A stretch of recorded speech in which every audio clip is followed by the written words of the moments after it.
Is there somebody else who'd like to start or has a story to tell? I'm hoping that you all have one at least that stood out for you out of the last few weeks.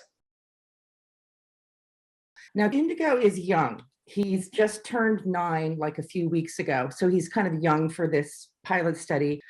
And he'd stop and make a lot of comments. And not a lot of kids did that. So he was able to really grasp some of it. He'd say, hey, why is that this way? And so he was one of the few kids that actually stopped to really comprehend information from the 3 that I have. And then he did love that black background, and he loved the sound option. He would just, keep pushing the same word over and over because that just tickled him to death. Yeah, I have all the same observations as you, Lisa.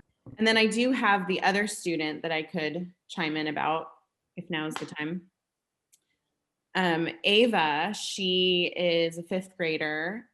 She came after her first session. I think it was our second session. She bursts into the school library, comes to the table. Her eyes are huge, and she's like, I love the syllabication. And then by the 3rd session, she had finished Wonder. The capitalization of the easily reversed letters she liked. She liked the cream background. She tried the black one for a while, but then she settled on the cream. She liked to change the fonts, but didn't really know why she liked different ones, but she wanted to try them out. And so she was just jazzed by the whole thing. And it totally made her, the length of time that she could be reading was increased. Wow. Mm-hmm. That was a great story. Yeah. Jennifer, you want to share with us? One of the problems that we often observe when students are struggling to access reading content is their self-esteem really starts to erode. And it's this continual erosion of that felt experience, that felt struggle.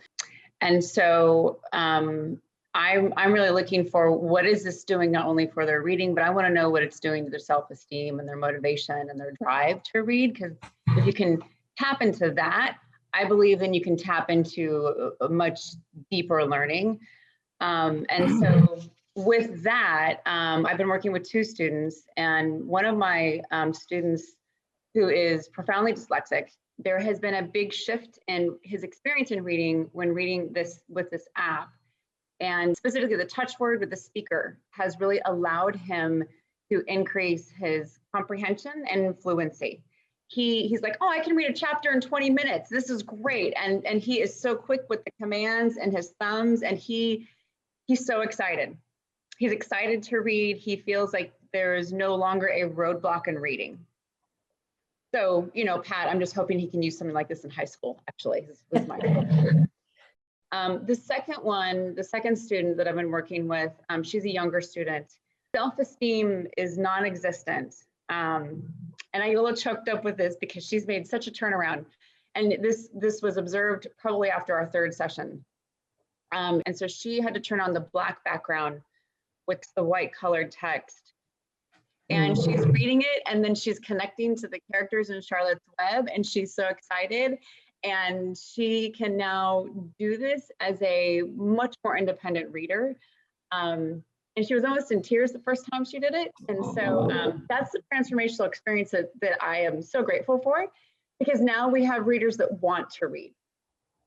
Betsy, you have a story to share? Sure. Well, and similarly to what everyone said, I have an older student his name is Sam, and he has struggled with reading his whole school career, but he was super excited about being part of the pilot study. And I found that with him, it was similar in that the thing that he really felt helped him the most was the word and letter spacing. So he spaced it out the way that he liked it. And he found that really helped him in his reading. And, dyslexia gave him the tools to put his foundation of remediation to use and really connect with something and feel successful. So again, self-esteem was increased, and his motivation to try was increased because he wasn't failing so much. I have another student who was reading Hatchet, who's a younger kid, who's also very dyslexic, has a lot of attentional issues. And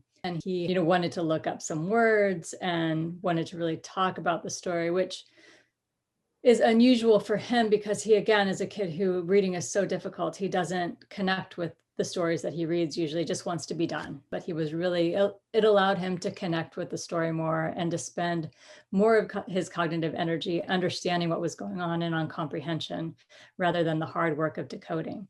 Both my kids that used it a lot were concerned about it being turned off, which is a huge testament to it being something that they could see themselves using it in school. And for the long term, they really didn't want to lose it. Mm. This is a goal here, though, is to create another tool for us all that just will move this process another step forward, make it a little bit easier.